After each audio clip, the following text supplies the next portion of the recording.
প্রিয় নটরডেম ভর্তি ইচ্ছুক শিক্ষার্থী বন্ধুরা, কেমন আছো তোমরা সবাই? তোমরা হয়তো সবাই ইতিমধ্যে জেনে ফেলেছো যে নটরডেম কলেজ আজকেই সম্ভবত সকালের দিকে আজকে ভর্তি সার্কুলারটা প্রকাশ করেছে। তো অ্যাজ উই কমিটেড আর্লিয়ার যে আমরা ভর্তি সার্কুলার যেদিন নিবে সেদিনই আসলে তোমাদের সঙ্গে আলোচনা করব ভর্তি সার্কুলার নিয়ে। কারণ প্রত্যেকবারই ভর্তি সার্কুলার নিয়ে অনেকের মনে অনেক ধরনের প্রশ্ন থাকে, অনেক জিজ্ঞাসা থাকে। তো আজকের এই আলোচনাটা খুবই অল্প সময়ের হবে। তো তোমরা যারা লাইভে আসছো তারা তোমাদের সার্কুলার পড়ে তোমাদের মনের মধ্যে যে প্রশ্নগুলো আসছে সেগুলো তোমরা কমেন্টের নিচে জানাও। আর সেকেন্ডলি আমরা যেই সার্কুলারটাকে যত ইজিলি সম্ভব, যেই আগের বছরে যে প্রশ্নগুলো আসছিল সার্কুলার নিয়ে বা এই বছরে যেগুলো আসতে পারে, কিছু জায়গায় ধোঁয়াশা আছে, এই জিনিসগুলো পরিষ্কার করার চেষ্টা করব। তো প্রথমেই আমি ক্ষমা চেয়ে নিচ্ছি যে আসলে আমাদের আজকের এই লাইভটা শুরু হওয়ার কথা ছিল 9:30টার সময়, কিন্তু আসলে কিছু কারিগরি ত্রুটির কারণে আমরা ওইভাবে ম্যানেজ করতে একটু সময় নিলাম আর কি, 15 মিনিট। তো আশা করি তোমরা ক্ষমা সুন্দর দৃষ্টিতে দেখবে। তো আজকের লাইভে আমি আছি আব্দুল্লাহ আল বুখারি, এনডিসি ব্যাচ 17, আর আমার সাথে আছে আমি ইতিশাম খালেক মোনাজি, আমি এনডিসি ব্যাচ 24। তো আমরা আজকে দুজন মিলেই এই সার্কুলারটা আলোচনা করব। সাথে সাথে আমরা দেখব যে গত বছরের সার্কুলারের থেকে এই বছরের সার্কুলার কোন কোন জায়গায় একটু ডিফার করে। তো প্রথমেই আসি যে এবারও গত বছরের মতো এবারও অনলাইনে আবেদন করতে হবে। কারণ আমি যেবার আবেদন করেছিলাম 2015 সালে, যখন আমি এনডিসিতে পড়ার জন্য আবেদন করেছিলাম, তখন আমাদের সশরীরে আবেদন করা লাগতো, মানে ফর্ম একদম ফিল আপ করে নিয়ে এবার লাইনে দেওয়া লাগতো। সেই লাইন অনেক সময় বাংলাদেশ ব্যাংক শাপলা চত্বর ওই পর্যন্ত চলে যেত অনেক। কত হয়রানি। আর মানে আমাদের সময় হচ্ছে রোজার মাসে মানে এই ভর্তি কার্যক্রম পড়ছিল, যার ফলে রোজা রেখে ওই রকম লম্বা সময় ধরে লাইনে থাকা, এবং কলেজ গেটে যখন ঢুকলাম তখন দেখলাম পুরো মাঠ জুড়ে এরকম লাইন পেঁচানো, মানে কি পরিমাণ হ্যাসেল ছিল। সেটা অনেক ক্ষেত্রে এই অনলাইন হওয়ার ফলে লাঘব হয়েছে। তোমার কি মনে হয়? হ্যাঁ, অনলাইন হওয়ার ফলে যে সুবিধাগুলো আমরা দেখতে পাচ্ছি তার অন্যতম সুবিধা যে অনলাইনে খুব সহজে আমরা আবেদন করে ফেলতে পারছি। হয়রানিটা কমেছে, এই দিক থেকে আমরা অনেক লাকি। আমি নিজেও অনলাইনে আবেদন করেছিলাম 2022 সালে।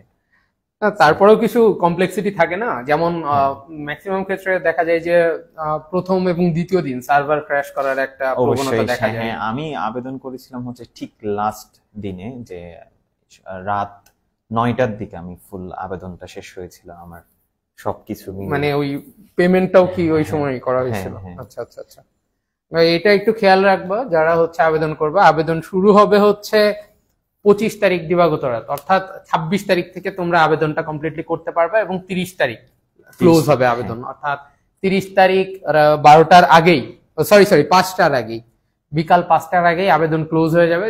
তার মানে তোমরা 26 থেকে 29 তারিখের মধ্যে আবেদনটা করে ফেলবা। প্রথম দিকে যদিও সার্ভারে একটু সমস্যা দেখা দিতে পারে, আই এম নট শিওর, কারণ প্রত্যেকবারই সার্ভার কেন্দ্রিক কিছু একটা সমস্যা হয়। হ্যাঁ, সো এত তাড়াহুড়ারও কিছু নেই, আস্তে ধীরে করো। আবার আস্তে ধীরে করতে করতে যেন 5টা পার না হয়ে যায়, 30 তারিখ 5টা। তো এখানে সার্কুলারে দেওয়াই আছে ndc.edu.bd, এখানে গিয়ে ওই 3 পিন বাটন আছে, ওখানে ক্লিক করলে অ্যাডমিশন সেগমেন্ট বেরিয়ে আসবে। ওখানে গিয়ে সকল প্রসিডিউর আছে। তো তারপরেও আমরা ডেমিয়ান রিমার্স থেকে আমরা 25 তারিখেই অথবা 26 তারিখেই এইটার টোটাল একটা স্ক্রিন রেকর্ড ভিডিও আমরা শেয়ার করে দিব, যাতে তোমরা খুবই মানে হ্যাসেল ফ্রি ভাবে এই জিনিসটা করতে পারো। একদম পেমেন্ট মেথড সহ সব দেখিয়ে দেওয়া হবে। তো এবার হচ্ছে ভর্তি বাবদ অফেরতযোগ্য 400 টাকা রাখা হয়েছে, এবং যদি কোনো ধরনের প্রবলেম হয় ফর্মে, বা আবার যদি পুনরায় ফর্ম ফিল আপ করা লাগে, তাহলে কিন্তু এই 400 টাকা আর ফেরত পাওয়া যাবে না, এটা মাথায় রাখতে হবে। তো এই 400 টাকা কিন্তু মানে গেল আর কি। তো ফর্ম ফিল আপ করার সময় অবশ্যই খুবই কেয়ারফুলি এই জিনিসটা ডিল করতে হবে। এবং 2 নম্বর পয়েন্টে যেটা আমরা আরো দেখছি সেটা হচ্ছে এবার কিন্তু যে কোটাগুলা বা যেগুলা বিশেষ কনসিডারেশন নিত, গত বছরের সার্কুলারটা যদি আমরা দেখি, এখানে 4টা ক্যাটাগরি ছিল। সেটা হচ্ছে ক্ষুদ্র নৃগোষ্ঠী, সংখ্যালঘু, প্রতিবন্ধী এবং মিশনারি কর্তৃক পরিচালিত প্রত্যন্ত এলাকার স্কুলের স্টুডেন্টরা। বাট এবারে আমরা দেখব যে এই প্রায়োরিটির যে বিষয়টা, এটা কিন্তু কমে 2টাতে চলে আসছে। তার মানে এবার শুধুমাত্র ক্ষুদ্র নৃগোষ্ঠী এবং মিশনারি কর্তৃক পরিচালিত প্রত্যন্ত এলাকার স্কুল, এই 2টা জায়গার মানুষ স্টুডেন্টরা একটু বেশি প্রায়োরিটি পাবে। এটাকে ঠিক কোটা বলা যায় না, তাদেরকে আর কি একটু বেশি মানে স্পেশাল কনসিডারেশনে রাখা হবে। সাকিবুল ইসলাম কমেন্ট করেছে, প্রতিবন্ধী কোটা আছে কি? প্রতিবন্ধী কোটা গত বছর ছিল, বাট এই বছর কিন্তু প্রতিবন্ধী কোটা নাই। বাট তুমি কিন্তু পরীক্ষা দিতে পারবে এবং সবার সঙ্গে কম্পিট করেই কিন্তু তোমাকে আসলে একটা আসন নিশ্চিত করতে হবে। এবার আসি ভর্তির ন্যূনতম যোগ্যতা। এটা আমার মনে হয় তুমি বললে ভালো হয়। তো ভর্তির ন্যূনতম যোগ্যতার ক্ষেত্রে যেটা বলা হয়েছে যে তুমি যদি বিজ্ঞান বিভাগ থেকে হয়ে থাকো এবং বাংলা মাধ্যমের হয়ে থাকো, তোমার যে সায়েন্স বিজ্ঞান বিষয়ক যে বিষয়গুলো ছিল পদার্থবিজ্ঞান, জীববিজ্ঞান, রসায়ন এবং অবশ্যই উচ্চতর গণিত থাকতে হবে। কেননা অনেকেই তোমরা মাদ্রাসা থেকে অ্যাপ্লাই করতে পারো, সো তাদের ক্ষেত্রে দেখা যায় কি অনেকে উচ্চতর গণিত না নিয়ে কৃষি শিক্ষা বিষয়টা নিয়ে নেয়। সো ওরকম হলে তুমি আবেদন করতে কিন্তু পারছো না। তোমার তোমার ফোর্থ সাবজেক্ট বা যে কোনো সাবজেক্টই হোক তোমার উচ্চতর গণিতটা থাকতেই হবে এবং অবশ্যই তোমার জিপিএ 5 অর্থাৎ A+ থাকা লাগবে। এবং তবে এখানে আরেকটা জিনিস খেয়াল করা, যে উচ্চতর গণিতে যদি A+ না থাকে তাহলেও কিন্তু আবেদন করা যাবে। হ্যাঁ তখন তো এইটা নিয়ে অনেকে কনসার্ন থাকে যে হাই আমার তো হায়ার ম্যাথে A+ নাই, আমি কি? বাট তুমি করতে পারবা, A+ থাকলেই হবে। আর মানবিক বিভাগ থেকে এখানে জিপিএ চাওয়া হয়েছে, তুমি 3 পয়েন্ট পেলেই হবে, তুমি 3 পয়েন্ট বা এর উপরে। এন্ড তুমি যদি ব্যবসায় শিক্ষা বিভাগ থেকে হয়ে থাকো তাহলে তোমার জিপিএ 4 পয়েন্ট থাকা লাগবে। এবং আর একটা বিষয় বলা হয়েছে যে বাংলা মাধ্যমের শিক্ষার্থীরা ইংরেজি ভার্সনের ক্ষেত্রে তুমি অ্যাপ্লাই করতে পারবে না। তুমি বাংলা মিডিয়ামেই আছো, তুমি বাংলা মিডিয়ামেই অ্যাপ্লাই করবা। এন্ড ও লেভেলের শিক্ষার্থীদের আবেদন এখানে অ্যাকসেপ্টেবল না। আর বিভাগ পরিবর্তনের ক্ষেত্রে যে বিষয়টা বলা হয়েছে, তুমি যদি সায়েন্স থেকে তুমি যদি মনে করো এখন তুমি সায়েন্স নিয়ে ইন্টারেস্ট সায়েন্স নিয়ে তুমি পড়তে পারবে না বা পড়তে ভয় পাচ্ছ, তুমি কমার্স কিংবা আর্টসে চলে যেতে চাচ্ছ, তাহলে তোমার ক্ষেত্রে যে জিপিএ টা নির্ধারণ করে দেওয়া হয়েছে, তুমি সায়েন্স থেকে যদি কমার্সে যেতে চাও তাহলে তোমার জিপিএ হওয়া লাগবে 4.50 বা তার উপরে। 4.50 হচ্ছে লাস্ট। এন্ড তুমি যদি সায়েন্স থেকে আর্টসে যেতে চাও তাহলে তোমার জিপিএ হওয়া লাগবে 3.50 বা এর উপরে। আর এটাই ছিল বিভাগ পরিবর্তনের ক্ষেত্রে যে জিপিএ নির্ধারণ করে দেওয়া হয়েছিল। আর এবারে যেটা ইন্টারেস্টিং বিষয়, দুইটা ইন্টারেস্টিং বিষয়, তার মধ্যে সবচেয়ে ছোট যেটা সেটা হচ্ছে যে সিট সংখ্যা কিন্তু বাড়ানো হয়েছে, বিশেষ করে সায়েন্সের ক্ষেত্রে। হ্যাঁ, সায়েন্সেই শুধু বাড়ানো হয়েছে। সায়েন্সে টোটাল 20টা সিট বাড়ানো হয়েছে, 10টা ইংলিশ ভার্সনে, 10টা হচ্ছে বাংলা ভার্সনে। সায়েন্স বাংলা মাধ্যমে যদি আমি টোটাল সিট বলি 1810 টোটাল আসন সংখ্যা বাংলা মাধ্যম, আর ইংরেজি ভার্সনে 310। আর মানবিক বিভাগে রয়েছে 410টা সিট, আর ব্যবসায় শিক্ষা বিভাগে 760টা সিট। এন্ড এরপর রয়েছে যে ভর্তি পরীক্ষার ভর্তি চূড়ান্ত মনোনয়ন। আচ্ছা, তো এটা আমি একটু হেল্প করি। তো এখানে বেসিক্যালি ও যেটা বললো ওখানে আমি আরেকটু জিনিস অ্যাড করি। অনেকে হচ্ছে ইংলিশ ভার্সন আর ইংলিশ মিডিয়াম অনেক সময় একটু কনফিউজড হয়ে যায়। ইংলিশ মিডিয়ামের স্টুডেন্টরা কিন্তু এনডিসিতে অ্যাপ্লাই করতে পারে না, বিশেষ করে ও লেভেল ব্যাকগ্রাউন্ড যেটা, কারণ তারা ইন্টারন্যাশনাল কারিকুলাম ফলো করে পড়াশোনা করে। আর ইংলিশ ভার্সন হচ্ছে ন্যাশনাল কারিকুলামেই জাস্ট ইংলিশে সব পড়ে তারা। সেই জন্য মানে ওইটা কিন্তু শুধু সায়েন্সেই, মানে আর্টস কিংবা কমার্সে কিন্তু ইংলিশ ভার্সন নাই। তো বেসিক্যালি সায়েন্সের ইংলিশ ভার্সন যারা, তারাই কেবলমাত্র হচ্ছে এনডিসিতে ইংলিশ ভার্সনের জন্য অ্যাপ্লাই করতে পারবে। আর অনেকেই কমেন্ট করছো যে ভাইভা রিলেটেড আচ্ছা, আমরা আসবো। হ্যাঁ, আর আমরা হচ্ছে লাস্টের প্রশ্নগুলো নিয়ে আলোচনা করি। আগে আমরা সার্কুলারটা ডিসকাস করি। মুক্তিযুদ্ধ কোটা আছে কিনা, এখানে মুক্তিযুদ্ধ কোটার কথা, মুক্তিযোদ্ধা কোটাটা নাই। এইবার মাত্র দুইটা প্রায়োরিটি থাকবে, একটা হচ্ছে ক্ষুদ্র নৃগোষ্ঠী যারা আছে, আর প্রত্যন্ত অঞ্চলের মিশনারি স্কুলের স্টুডেন্ট যারা আছে, তারাই কেবলমাত্র প্রায়োরিটি পাবে হয়তো। আর আমি 6 নম্বর পয়েন্টটা যদি বলি, যে ভর্তি পরীক্ষা ও ভর্তি পরীক্ষার চূড়ান্ত মনোনয়ন, এখানে এবার লিখিত পরীক্ষার কথা উল্লেখ করে দিয়েছে এবং ভাইবার কথা উল্লেখ করে নাই। এবং যেটা গতবারের সার্কুলার থেকে স্পষ্ট, যে গতবার কিন্তু স্পষ্টভাবে ভাইবার কথা বলে দিয়েছিল যে মৌখিক পরীক্ষা হবে। এবার যেহেতু ভাইবার কথা উল্লেখ করে নাই এবং যেহেতু সিট সংখ্যা এবং মনোনয়নের সংখ্যাও উল্লেখ করে নাই, কারণ গতবার ভাইবার মাধ্যমে 1900 স্টুডেন্ট অর্থাৎ 1900 স্টুডেন্ট থেকে টোটাল হচ্ছে 1800 স্টুডেন্ট অর্থাৎ 100 জন স্টুডেন্ট কিন্তু বাদ দেওয়া হয়েছিল, মানে সায়েন্সের ক্ষেত্রে যদি আমি বলি। কিন্তু এবার কিন্তু ও ধরনের কোনো ধরনের সিলেকশনের কথা বলেনি। তো আমরা ধরে নিচ্ছি যে ভাইবা হবে না, কিন্তু এর মানে এই না যে অন্য কোনো ভাবে হয়তো তোমাকে করা হবে না। সেই জন্য যারা লিখিত পরীক্ষা দিতে আসবে বা যাদের সিলেক্ট হবে বা যারা অ্যাপ্লাই করবে তারা আসার সময় অবশ্যই একটু মানে ফর্মাল বা একটু মডেস্ট ড্রেসে আসার চেষ্টা করবে, এবং বিশেষ করে পরীক্ষার হলে যখন তোমরা পরীক্ষা দিবে চেষ্টা করবে কোনো ধরনের অসদুপায় অবলম্বন না করার জন্য, এবং খুবই পোলাইটলি মানে যে টিচাররা থাকবেন, যে স্টাফরা থাকবেন তাদের সঙ্গে আচরণ করার জন্য। কারণ এনডিসি কিন্তু এই সমস্ত ব্যাপারে খুবই সেনসিটিভ।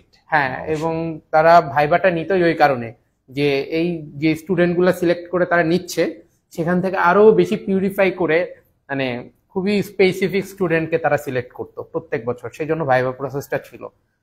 তো এবারও আমার মনে হয় যেহেতু 26 তারিখ 25 তারিখ পর্যন্ত ফর্মের একটা ডেট আছে এবং তার 7 থেকে 10 দিন পর বেসিক্যালি পরীক্ষা, শুক্র শনিবারে পরীক্ষা হয়। তো এরকম একটা ইসে যেহেতু হবে, তো এর মধ্যে নতুন করে ভাইবার জন্য আসতেও পারে, বাট এখন আপাতত ধরে নাও যে ভাইবা হবে না। তো এটার জন্য হচ্ছে বেসিক্যালি জিপিএ, অর্থাৎ তোমার যে এসএসসি তে প্রাপ্ত জিপিএ, অনেকে জেএসসির কথা ভাবে, বাট জেএসসি কিন্তু এখানে কাউন্ট হবে না। এখানে হচ্ছে এসএসসি তে প্রাপ্ত জিপিএ এবং হচ্ছে তোমার লিখিত পরীক্ষার নাম্বার, এই দুইটার উপর ভিত্তি করেই মেধাক্রম করা হবে, এবং সেখান থেকে টপ 1810 জন সায়েন্সে, এবং কমার্সে হচ্ছে কয়জন, 710 জন, এবং 760 জন, আর মানবিক বিভাগে 410 জন, এভাবে একদম টপ লিস্ট করে নিয়ে নেওয়া হবে। আর আরেকটা কথা অনেকে জিজ্ঞেস করছে যে ক্যালকুলেটর ইউজ করা যাবে না। আমি ক্যালকুলেটর, আমার সময় ক্যালকুলেটর ইউজ অ্যালাউড ছিল, আর আই থিঙ্ক এর পরের বারও ছিল, এবারেও অবশ্যই থাকবে ক্যালকুলেটর, ডিসঅ্যালাউড করা হবে না। আর কোন কোন কাগজপত্র লাগবে আবেদনের জন্য, এটা যখন তুমি হয়তো যখন অনলাইনে আবেদন করতে যাবে তখন ইন্টারফেসে অবশ্যই দেখা যাবে কি কি লাগবে, অথবা যে স্ক্রিন রেকর্ডের সাহায্যে বা আমাদের ডেমিয়ান ড্রিমার্স থেকে আসবে একটা ফুল কিভাবে প্রসেসটা, ওখানে তুমি চাইলে দেখে নিতে পারো যদি তোমার কোনো সন্দেহ থাকে। তো তুমি যেই কম্পিউটারের দোকান থেকে তুমি অ্যাপ্লাই করবে ওখানে তুমি দেখতে পাবো যে তোমার কোন কোন কাগজপত্র লাগবে এগুলা। আচ্ছা আচ্ছা। আর তুমি তাহলে ভর্তির বিষয়গুলো নিয়ে আরেকবার দেখে দাও। আর ভর্তির পরীক্ষার বিষয়সমূহ, যে এই বছর অর্থাৎ 2024 সালে তোমরা যারা এসএসসি পরীক্ষা দিয়েছো, সো তোমরা যারা অ্যাপ্লাই করবা, তোমরা সায়েন্স বিভাগ থেকে যারা অ্যাপ্লাই করতেছো তাদের ক্ষেত্রে যে পরীক্ষাগুলো তোমার যে প্রশ্ন আসবে সেই প্রশ্নের বিষয়গুলো হচ্ছে বাংলা থেকে কোয়েশ্চেন আসবে, ইংরেজি থেকে কোয়েশ্চেন আসবে, আর higher math, physics, chemistry and biology, এই 6টা বিষয় থেকে তোমার কোয়েশ্চেন আসবে, তোমার 6টা বিষয় থেকে তোমার অ্যান্সার করতে হবে। আর যারা মানবিক বিভাগে আছে তাদের ক্ষেত্রে যে বিষয়গুলো থেকে কোয়েশ্চেন আসবে সেগুলো হচ্ছে বাংলা, ইংরেজি, ICT, general knowledge. I repeat, Bangla, ইংরেজি, আইসিটিও কিন্তু আছে, আর জেনারেল নলেজ তো আসে তোমরা যারা মানবিক বিভাগের আছো। আর ব্যবসায় শিক্ষা বিভাগ থেকে পরীক্ষার বিষয়গুলো নির্ধারণ করা হয়েছে যে বাংলা, ইংরেজি, হিসাব বিজ্ঞান, আইসিটি, সাধারণ জ্ঞান। তো তুমি সায়েন্স হও, আর্টস হও বা কমার্স, সব ক্ষেত্রেই বাংলা, ইংরেজি এই দুইটা কিন্তু আছে, এই সাবজেক্ট দুইটা আছেই। সো এটা হচ্ছে তোমার বিষয়সমূহ নিয়ে যে বিষয়গুলোতে তোমার এক্সাম হবে। আর আরেকটা বিষয় আমি এখানে অ্যাড করি, যারা হচ্ছে বিভাগ পরিবর্তন করবে অর্থাৎ সায়েন্স থেকে আর্টসে কিংবা কমার্সে যাবে, তাদের কিন্তু সায়েন্সের বিষয়ে পরীক্ষা হবে। এই জিনিসটা একটু মাথায় রেখো, অনেকে হচ্ছে কনফিউজ হয়ে যায় যে সায়েন্স থেকে আর্টসে যারা শিফট করে বা কমার্স থেকে আর্টসে যারা শিফট করে তারা কিন্তু মানে কনফিউজ হয়ে যায় যে তারা আর্টসের জন্য পড়বে কিনা, মানে তারা কেবল ইংলিশ, বাংলা, তারপরে জেনারেল নলেজ আর আইসিটি এটা পরেই পরীক্ষা দেয়। মোটেও না, তারা কিন্তু তাদের মানে যে বিভাগ ছিল আর কি, মানে অর্থাৎ সায়েন্স কিংবা কমার্স, তারা কিন্তু সেই বিষয়ের উপরই পরীক্ষা দিবে। আর প্রশ্নের ধরন যেহেতু এবার লিখিত বলেছে, আর এবার যেহেতু ভাইবা হবে না এমন আভাস পাওয়া যাচ্ছে, সুতরাং এবার কিন্তু প্রশ্নের ধরন লিখিত মানে লিখিতই হইতে পারে, মানে এমসিকিউ এর পরিমাণ দেখা গেল কমিয়ে দিল, 1 নম্বর 2 নম্বরের প্রশ্ন একটু লিখিত, একটু ব্রড টাইপের কোশ্চেন আসতে পারে বিস্তারিত। আর অনেকেই কোশ্চেন করছে যে 2টা বিভাগে পরীক্ষা দিতে পারবে কিনা, এই কথা কিন্তু উল্লেখ করা হয়নি। আচ্ছা আচ্ছা, হ্যাঁ, একই সাথে 2 বিভাগে পরীক্ষা দেওয়া যাবে বরাবরের মতো, যেহেতু উল্লেখ করা হয়নি। তুমি একই সাথে চাইলে সায়েন্সের জন্য ফর্ম ফিল আপ করতে পারো, আর্টসের জন্য করতে পারো, কমার্সের জন্য করতে পারো, তুমি চাইলেই করতে পারো। তোমার যদি টার্গেট হয় আমি যে কোনো বিভাগে এনডিসি তে পড়বো, তাহলে তুমি চাইলেই করতে পারবা। তো অনেকে আছে যে মানে কনফিডেন্ট পায় না যে হ্যাঁ আমার হয়তো সায়েন্সে হবে না বাট আর্টসে হয়ে যাইতে পারে, কারণ ওইখানে একটু কম্পিটিশনটা কম হয় কম্পারেটিভলি সায়েন্সের তুলনায়, এবং কোশ্চেনটাও মানে কম্পারেটিভলি ইজি হয়। আমরা আগের বছরে যে জিনিসগুলো দেখছি যে সায়েন্সের স্টুডেন্টদের জন্য যে কোশ্চেন গুলা সায়েন্সে হয়, সেই ওই সায়েন্সের স্টুডেন্টদেরই যখন আর্টসের পরীক্ষাটা হয় তখন কম্পারেটিভলি ইজিয়ার কোশ্চেন হয়। তো অনেকেই আছে সায়েন্স থেকে আর্টসে যাওয়ার সময় ওই কোশ্চেন গুলা পাই, তখন হচ্ছে মানে so you can apply for both the. আর অনেকেই জিজ্ঞেস করছে যে এক্সাম প্রবাবলি কোন দিন হতে পারে, আর আচ্ছা আবার জিজ্ঞেস করছে যে সেন্ট জোসেফ আর নটরডেম কলেজের পরীক্ষা কি একই দিনে হওয়ার সম্ভাবনা আছে কি। আমি যতটুকু জানি আমাদের সময় কিংবা এর আগের বারে ভাইভাটা একই দিনে ছিল, যেহেতু এইবারে ভাইবার কথা উল্লেখ করা হয়নি, তো এটা বলা যাচ্ছে না কোন প্রতিষ্ঠান থেকে কোন তারিখে নির্ধারণ করা হচ্ছে পরীক্ষা কখন নেওয়া হবে। তবে যে কোনো শুক্র এবং শনিবার দুইটা সাপ্তাহিক ছুটির দিন থাকবে, তবে 7 থেকে 10 দিনের মধ্যেই দিয়ে দেয়, মানে অ্যাপ্লিকেশন ডেট ক্লোজ হওয়ার 7 থেকে 10 দিনের মধ্যে পরীক্ষা হয়ে যায়। আর আমার যতদূর মনে পড়ে 2015 সালে আমরা যখন পরীক্ষা দিয়েছিলাম তখন অ্যাকচুয়ালি ওই দিনই হচ্ছে সেন্ট জোসেফের পরীক্ষা ছিল দুপুরের শিফটে। তো ওইটা কিন্তু অনেক সময় ক্ল্যাশিং করতে পারে, বাট আমার মনে হয় এবার করবে না, কারণ ওরা একটা স্পেস দিয়েই রাখে, মানে একদিন দুদিন পরে দেয়, কারণ যেহেতু দুইটাই মিশনারি প্রতিষ্ঠান এবং তারা মানে খুবই এই ব্যাপারে সমস্যা হবে না। তো যারা সেন্ট জোসেফে অ্যাপ্লাই করতে চাও কিংবা সেন্ট গ্রেগরিতে অ্যাপ্লাই করতে চাও তারা কিন্তু মানে নিশ্চিন্তে এনডিসির ফর্ম তুলতে পারো, সমস্যা নাই। কারণ আমার মনে হয় যে যথেষ্ট সময় পাবা তোমরা তিনটা প্রতিষ্ঠানে পরীক্ষা দেওয়ার জন্য।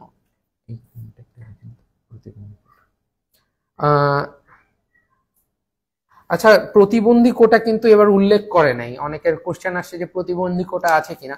প্রতিবন্ধী কোটা উল্লেখ করা নাই, যেটা গতবারের সার্কুলারে ছিল। এটা অ্যাকচুয়ালি কোটা বলে না এনডিসি, এটা বলে প্রায়োরিটি, অর্থাৎ কোনো একটা ইস্যুতে প্রায়োরিটি দিয়ে তারা হচ্ছে নিতে পারে।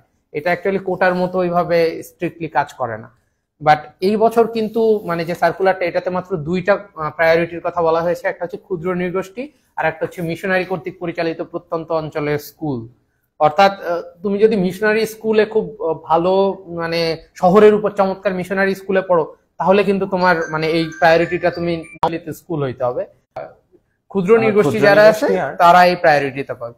তো এই বছর কিন্তু আমরা শারীরিক প্রতিবন্ধকতার যে প্রায়োরিটিটা ছিল ওটা কিন্তু পাচ্ছি না।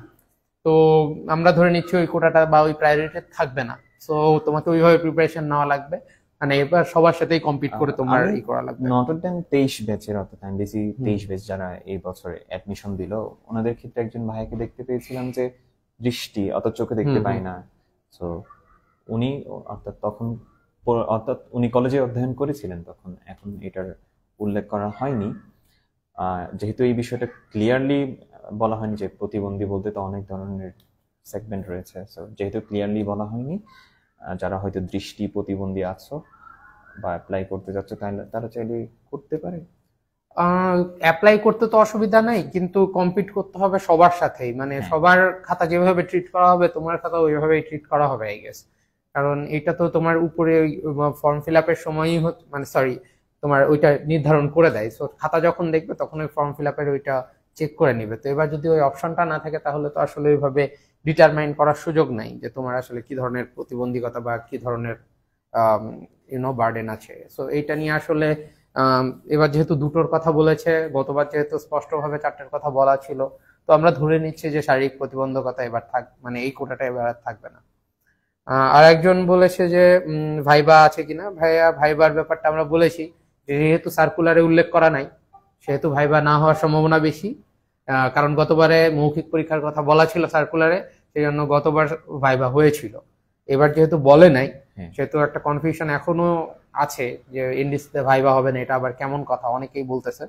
তো যেহেতু এখনো সময় আছে, এনডিসি এর মধ্যে চাইলেও কোনো আপডেট দিতে পারে, তো যদি আপডেট দেয় তাহলে অবশ্যই আমরা ডিম ইউনিভার্সিটি পেজ থেকে সরাসরি জানাই দিব।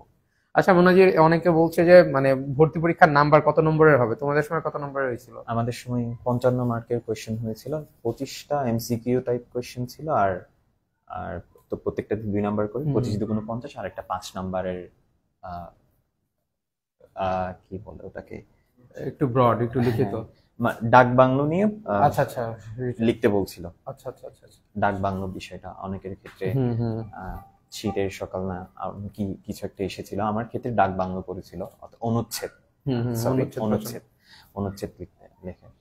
আচ্ছা, আর আমার সময় মানে আমি সায়েন্স থেকে পরীক্ষা দিয়েছিলাম, তো আমাদেরও হচ্ছে সম্ভবত 60 মার্কের একটা কোশ্চেন আসছিল 2015 সালে। তো ওখানে হচ্ছে মানে রিটেন পার্টটা ছিল, মানে ম্যাথের জন্য আলাদা রিটেন পার্ট ছিল। ম্যাথ অলিম্পিয়াড যারা করছো তারা হয়তো জানো যে কোশ্চেনটা মানে এই ছকের মধ্যেই থাকে, কোশ্চেনটা সাইডে থাকে, আর ডান পাশে উত্তর লেখার জন্য অল্প একটু জায়গা থাকে। আমাদের সময় রাফের ব্যবস্থা ছিল, পেজ নিয়ে রাফ করা যাইতো বা ওই কোশ্চেনে রাফ করা যাইতো, তো সমস্যা হইতো না। তো করা যাইতো এখানে। তো তুমি চাইলে ক্যালকুলেটরের হেল্প, গতবার যেহেতু হয়েছে অ্যালাউ হ্যাঁ হয়েছে, এবারও হয়তো এবার ক্যালকুলেটর অ্যালাউ হবে, allow সমস্যা হবে। হবে না। তবে বোধহয় কিছু স্পেসিফিক মডেল আছে, অনেক বেশি হাইফাই ক্যালকুলেটর বোধহয় ইউজ করতে হ্যাঁ, দেয় না। আহ, আমার ক্ষেত্রে নিয়েছিলাম অনেক বেশি হাই ফাই, তো চেক করে নাই ওটা। আচ্ছা আচ্ছা আচ্ছা আচ্ছা। তো যাই হোক, তো বেসিক্যালি তবু সার্কুলারের ব্যাপারগুলো এইটাই। আর তুমি একটু দেখো তো যে কোনো প্রশ্ন আসছে কিনা নতুন। তবে আর একটা জিনিস যেটা, সেটা হচ্ছে যদি কোনো কারণে এনডিসি কর্তৃপক্ষ তোমার ফর্মটা বাতিল করে দেয় পরীক্ষার আগেই, তাহলে কিন্তু তুমি তোমার ফর্ম বাবদ যে 400 টাকা দিয়েছো ওটা কিন্তু ফেরত পাবা না। ধরো কোনো ভুল তথ্য দেওয়া হয়েছে, কিংবা তুমি ধরো মানে অন্য কোনো একটা অসত্য কোয়েশ্চেন তথ্য। বেশি আসছে, সেন্ট গ্রেগরিতে কি এক্সাম হবে? সেন্ট গ্রেগরির এক্সাম, যেটাতে হ্যাঁ হ্যাঁ। Saint Gregory. আজকেই বোধহয় সেন্ট গ্রেগরির সার্কুলারটা দিছে। Saint Gregory, Holy Cross, Saint Joseph, Notre Dame, এইগুলা সবই হচ্ছে হলি ক্রস সংঘের আওতায়, মানে মিশনারি প্রতিষ্ঠান। এবং এগুলা তাদের স্ট্যান্ডার্ড মেনটেন করার জন্য প্রত্যেক বছর ভর্তি পরীক্ষার মাধ্যমে স্টুডেন্ট নিয়ে থাকে। এটা বাংলাদেশ শিক্ষা বোর্ড কর্তৃক অনুমোদিত। তো আশা করি এবারও সেন্ট গ্রেগরি নিবে, যেহেতু সার্কুলার দিয়ে দিয়েছে অবশ্যই নিবে। আর অবশ্যই যে আমাদের নটরডেম কলেজ রাজনীতি মুক্ত একটা প্রতিষ্ঠান, হুম এটা হুম। নিয়ে। হ্যাঁ হ্যাঁ, এইটা কিন্তু খুবই সিরিয়াস। এনডিসিতে কিন্তু কোনো ধরনের রাজনীতি বা কোনো জিরো ধরনের টলারেন্স মানে একদম। এইগুলা ইস্যুতে পুরাপুরি খুবই স্ট্রিক্ট। ইভেন রাস্টিকেশনের ঘটনাও ঘটে, মানে যারা রাজনীতি ভাবে মানে প্রোঅ্যাক্টিভ টাইপের। সো তুমি নিশ্চিন্তে এই ক্যাম্পাসে বিচরণ করতে পারবা, কোনো দল দালালি করতে হবে না। মানে খুবই সেফ একটা ক্যাম্পাস আর কি এনডিসি, এবং এনডিসির বাইরেও। এবং এবার বলে দিয়েছে যে ইউনিফর্ম করে কোনো ধরনের রাজনৈতিক অ্যাক্টিভিটিস এর মধ্যে বা কোনো ধরনের মানববন্ধন বা এই জাতীয় কিছু করা যাবে না, এবার কিন্তু সার্কুলারে উল্লেখ করে দিয়েছে। প্লাস তোমরা আরো জানো যে এনডিসি ক্যাম্পাসে কিন্তু আহ, অন্যান্য কলেজের মতো কিন্তু মানে ইউনিফর্মের ব্যাপারে রিল্যাক্টেন্ট এরকম না, এটা কিন্তু খুবই স্ট্রিক্ট। ইভেন তোমার যদি শার্ট ইন না করা থাকে তাহলেও ধরতে পারে, তোমার যদি শুটা কেটস হয় তাহলেও ধরতে পারে। সো ড্রেস কিন্তু খুবই পুঙ্খানুপুঙ্খ রূপে হ্যাঁ, এনডিসি ক্যাম্পাস মেনটেন করে। তো তোমরা যারা মানে এই ব্যাপারগুলা ডিল করতে পারবা না, ইভেন যারা ধূমপায়ী আছো, অনেকে আছে যে ছোটবেলা থেকে বা এসএসসির পরে একটু স্মোকিং এর অভ্যাস হয়ে গেছে, তো তারা কিন্তু বি কেয়ারফুল। এনডিসি এই সমস্ত ইস্যুতে একদম মানে প্রথম সাইটেই বাদ দিয়ে দেয়। মানে যদি ধরতে পারে পরে আর কি, যে ক্যাম্পাসের মধ্যে স্মোকিং অবস্থায় ধরা পড়ছে বা তার কাছে মানে স্মোকিং এর ইনস্ট্রুমেন্ট পাওয়া গেছে, কিন্তু প্রথমেই মানে কোনো উইদাউট এনি নোটিস তোমারে কিন্তু রাস্ট্রিকেট করে দিবে। কিংবা ক্যাম্পাসে মোবাইল পেলেও তোমার হাতে হ্যাঁ ওটা হ্যাঁ নিয়ে নেওয়া হবে একদম হ্যাঁ হ্যাঁ। একেবারে। সো মোবাইল ফোন যারা নিয়ে ক্যাম্পাসে আসতে চাও তারা বি কেয়ারফুল। তো এই জিনিসগুলা তোমরা সার্কুলারের মধ্যে সবই পেয়ে যাবে। তোমরা সার্কুলারটা আরেকবার মানে আমরা নিচে হচ্ছে সার্কুলারের ছবি দুইটা দিয়ে দিচ্ছি, তোমরা একটু সার্কুলার দুইটা আরেকবার দেখে নাও। গত বছরেরটাও দিচ্ছি, এবছরেরটাও দিচ্ছি। তো তোমরা এটা দেখে একদম স্পষ্ট হয়ে যাবে, এবং এরপরেও যদি কোনো প্রশ্ন থাকে তাহলে অবশ্যই আমরা উত্তর দেওয়ার চেষ্টা করবো কমেন্টের মাধ্যমে। প্রত্যন্ত স্কুল বলতে এখানে মূলত ক্ষুদ্র নিগোষ্ঠী আর মিশনারি স্কুলকে বোঝানো হয়েছে। তুমি যে কোনো, আর তুমি যদি ক্ষুদ্র নিগোষ্ঠী কিংবা মিশনারি স্কুলের না হয়ে থাকো, তুমি যে কোনো স্কুলে হয়ে থাকো, তুমি অ্যাপ্লাই করতে পারবে। আচ্ছা আচ্ছা, প্রত্যন্ত এলাকা বলতে এখানে অনেক পাহাড়ি এলাকা আছে যেখান থেকে মানে কমিউনিকেশনটা অনেক বেশি হার্ড, কিংবা উত্তরবঙ্গে অনেক দূরের দূরের প্রতিষ্ঠান আছে যেখান থেকে শহরের অ্যাক্সেস পাওয়া কঠিন। সিলেট অঞ্চলেও আছে এরকম, কিংবা দক্ষিণবঙ্গেও আছে। তো সব দিকেই এরকম অনেক মানে কমিউনিকেশনে যেখানে অনেক বেশি হ্যাসেল, এরকম জায়গাগুলা যেমন পাহাড়ে, কিংবা হচ্ছে মানে ওই হিলি ট্রেক্স, ওই ওই রিজিয়নটাই আর কি প্রত্যন্ত অঞ্চল হিসেবে ধরা হয়। তো এইটা আর কি একটা ক্লিয়ারিটি দরকার ছিল। আমাদের এখন তাহলে সার্কুলার রিলেটেড আলোচনা মোটামুটি প্রায় শেষ। হুম। আহ, যতটুকু আমরা বুঝেছি বা চেষ্টা করেছি তোমাদের জানানোর। আর এখন অনেকেই কোয়েশ্চেন করছো যে এতদিন তোমরা নটরডেমের জন্য প্রিপারেশন নাওনি, কিংবা এখন নিলে কিভাবে নিবা, এই রিলেটেড কোয়েশ্চেনও আসছে তোমাদের কাছ থেকে। সো আমি যতটুকু, আমার এক্সামের ক্ষেত্রে এমসিকিউ টাইপ এক্সাম ছিল, মানে খুব বেশি ডিফিকাল্ট কোয়েশ্চেন ছিল না। তাই এই মুহূর্ত থেকে যদি তুমি পড়াশোনা শুরু করতে চাও, যেহেতু তোমাদের ফুল সিলেবাস, সো আমি বলবো যে যে ছোটখাটো যে ক্যালকুলেটিভ যে ম্যাথের ক্ষেত্রে, ফিজিক্সের ক্ষেত্রে বলো, কেমিস্ট্রির ক্ষেত্রে খুব সিকিউতে গগ হতে আসে এরকম বিশাল বিশাল ম্যাথ না। মানে ছোটখাটো টাইপের ম্যাথ অ্যান্সার তুমি তোমার যে কোনো টেস্ট পেপার বা গাইড যেটা আছে ওখান থেকে তুমি এমসিকিউ কোয়েশ্চেন প্র্যাকটিস করতে পারো, স্পেশালি বায়োলজির ক্ষেত্রে। আর আর ফিজিক্স কেমিস্ট্রি ম্যাথের ক্ষেত্রে ছোট ছোট ম্যাথ, মানে খুব বড় ম্যাথ এরকম আশা করি দিবে না। সো এখন থেকে যেহেতু খুব বেশি সময় নেই, আর সার্কুলার দিয়ে দিয়েছে, খুব বেশি নেই, সময় নেই বলতে হয়তো তোমাদের কাছে 2 সপ্তাহ বা এর চেয়ে একটু বেশি হতে পারে সময়, তো এটা এনাফ টাইম আমি মনে করি। এটা ম্যাক্সিমাম 20 দিন হয়তো পাবে, খুব বেশি হলে 20 দিন হয়তো সময় পাবা তোমরা পরীক্ষার আগে। তো তোমরা এর মধ্যে আসলে মানে যাদের আগে থেকে প্রিপারেশন আছে, যেহেতু এসএসসি সিলেবাস তোমরা খুব ভালোভাবে কমপ্লিট ভালোভাবে করেছো, অবশ্যই কমপ্লিট, ওইটা তো আসলে খুব বেশি হ্যাসেল হবে না। তোমরা জাস্ট এখন রিভিশন দাও। হ্যাঁ। আর আমরা ডেমিয়ান ড্রিমার্স এর পক্ষ থেকে কয়েকদিন পর মানে শুধু মডেল টেস্ট নেওয়া শুরু করব। তো তোমরা চাইলে ওই মডেল টেস্ট মানে ফ্রি আর কি, মডেল টেস্ট অনলাইনে আমরা নিব, মানে বিভিন্ন কোশ্চেন করে মানে সেট করে আর কি। তো তোমরা চাইলে ওই মডেল টেস্টটাই অংশ নিয়ে তোমাকে যাচাই করে নিতে পারো আর কি। আর এই মুহূর্তে সবচেয়ে বেশি যেখানে ফ্রি এক্সাম বা যে কোনো, যদি তুমি কোনো কোর্সে ভর্তি হয়েই থাকো, বেশি বেশি এক্সাম দিয়ে ট্রাই করতে হবে এই মুহূর্তে এসে। তুমি আগে প্রিপারেশন নিয়েছো কি নাও না, এমন যে না তো তুমি পরে আসনি, তুমি তো ভুলেও যাওনি সবকিছু। তো তুমি না পড়ে এক্সাম দিলেও অনেক অ্যান্সার করতে পারবে, তোমার একটা ধারণা হবে মোটামুটি। তো যত বেশি পারো এক্সাম দাও। আর এই তো আজকে যেহেতু মানে আমাদের মানে সার্কুলারটা নিয়েই বসার, তো আর কিছু বেশি বলছি না। তো তোমরা যদি তোমাদের কোনো প্রশ্ন থাকে তোমরা এই লাইভের নিচে করতে পারো, কিংবা আমাদের এই ইনবক্সেও জানাতে পারো। আমরা চেষ্টা করবো তোমাদের সকল প্রশ্নের উত্তর দেওয়ার জন্য। আর একজন কোয়েশ্চেন করলো যে এনডিসি তে কি মার্ক ম্যাটার করে, অর্থাৎ তুমি এসএসসি তে মোট কত মার্ক পেয়েছো এটা ম্যাটার করে না। তুমি যদি এ প্লাস পেয়ে থাকো তাহলে তুমি অ্যাপ্লাই করতে পারবা, এখানে মার্ক কোনো ম্যাটার করবে না। হ্যাঁ, মানে সিলেকশনের ক্ষেত্রে যে সমস্ত কলেজগুলো আর কি আমরা দেখি যে তারা নাম্বারটা কিন্তু প্রায়োরিটি দেয়, যে তুমি সর্বমোট কত পাইছো। এনডিসি ওইভাবে হয়তো প্রায়োরিটি দেয় না, কারণ তোমার লিখিত যে পরীক্ষা ওইটার উপর ভিত্তি করে নিয়ে নেয়। তো এটা কিন্তু একটা বড় সুযোগ যাদের মানে সুযোগ আছে এনডিসিতে পড়ার, মানে জিপিএ 5 পাইছো কিন্তু টোটাল নাম্বারটা আসলে মানে ওইভাবে খুব বেশি না। তো তারা কিন্তু চাইলে এনডিসিতে মানে ট্রাই করতে পারো, কারণ এনডিসি খুবই লিবারেল এই ব্যাপারে। আর আরেকজন কমেন্ট করেছে ভর্তি পরীক্ষার 6টা বিষয়ের মধ্যে কোন বিষয়গুলো বেশি প্রায়োরিটি দিতে হবে। যদি সায়েন্সের ক্ষেত্রে যদি বলি, তুমি ইংলিশ আর ম্যাথ এই দুইটাতে প্রায়োরিটি দিতে পারো, ইংলিশ ম্যাথ ফিজিক্স। আর আর্টস এর ক্ষেত্রে অবশ্যই জেনারেল নলেজ, ইংলিশ। ইংলিশটা গুরুত্বপূর্ণ 3টা বিভাগের ক্ষেত্রে। আর অ্যাকাউন্টিংটা তো কমার্সের যারা আছে তাদের অ্যাকাউন্টিং, সো অ্যাকাউন্টিং। আর হচ্ছে সায়েন্সের ক্ষেত্রে ইংলিশ আর ম্যাথ। আর হচ্ছে চেষ্টা করবো ম্যাথটা কিন্তু সবার মানে আগে মানে সব থেকে বেশি অ্যান্সার করার জন্য, কারণ ম্যাথের কিন্তু একটা আলাদা ইম্পর্টেন্স আছে এনডিসিতে। তুমি যদি মানে ফিজিক্স কেমিস্ট্রি ওইভাবে টাচ নাও করতে পারো, কিন্তু ম্যাথে যদি ফুল নাম্বারটা তুলতে পারো বা সবগুলা যদি কারেক্ট হয়, তাহলে কিন্তু তোমার ভর্তির চান্সটা অনেক বেশি বেড়ে যায়। সো একটা স্টুডেন্টকে জাজ করার একটা মিডিয়াম হচ্ছে তার ম্যাথের নলেজ কিরকম বা তার ম্যাথে সে কিরকম পাকা। সো চেষ্টা করবা ম্যাথটাকে অনেক ভালো করে মানে গ্রিপ করার জন্য। আর এখন পর্যন্ত এক্সামে কি নেগেটিভ মার্কিং হয় কিনা? নেগেটিভ মার্কিং এখনো পর্যন্ত হয়নি। আর যদি নেগেটিভ মার্কিং এর কথা উল্লেখ করা হতো তাহলে বলে দিত। তবে এক্সাম সেন্টারে মানে পরীক্ষা কেন্দ্রে বসে অনেক সময় কিন্তু রাস্ট্রিকেশনের ঘটনা ঘটে, বিশেষ করে যারা হচ্ছে ঘাড় ঘুরিয়ে দেখার চেষ্টা করে কিংবা পরীক্ষায় অসদুপায় অবলম্বন করার চেষ্টা করে, একদম সঙ্গে সঙ্গে খাতা কেড়ে নেওয়া হয়, নিয়ে ফেলা হবে, তোমাকে বের করে দেবে। তোমার কোনো কথা শুনবে না, কারণ তোমার মতো হাজার হাজার শিক্ষার্থী এখানে পরীক্ষা দিতে এসেছে, তুমি একজন, এখানে কোনো ম্যাটার করে না। তো আমরা এখন আর কোশ্চেন না নি, বুঝছো, যেহেতু রাত অনেক হয়ে গেল, প্রায় 10টা 16 বেজে গেছে।